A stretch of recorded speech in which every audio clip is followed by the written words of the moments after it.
Trova in Moretti che prova a girarsi ma non ci riesce. Ora Balistrieri che parte in accelerazione, viene messo giù con un fallo, arriverà anche il cartellino giallo.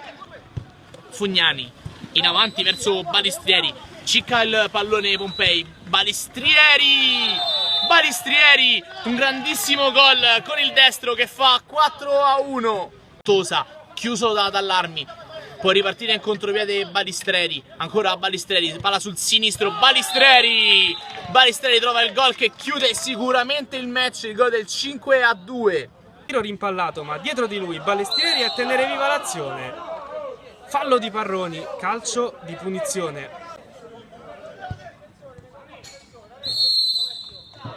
E qui d'astuzia Balistrieri, non c'era da aspettare il fischio dell'arbitro, tutto regolare, il gol è valido. Atletico Fiumicino che passa in vantaggio con il suo numero 9.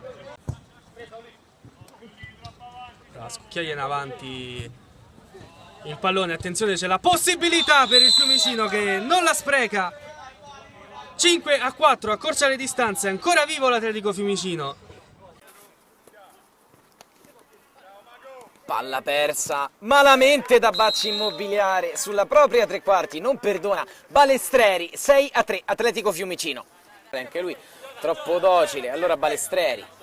A spazio Balistrieri che ha segnato poco fa il gol del 6-3, se la porta ancora in avanti, entra in area, l'assist e il sinistro di Malamao che non perdona, doppietta e 7-3. Allora Atletico Fiumicino, il pallone in mezzo, Balistrieri di tacco, poi il pallone girato ancora a Rossi, Oliva che poi sbaglia tutto, però allora Balistrieri può firmare l'1-0, l'errore all'8° minuto in ripartenza del Code 272.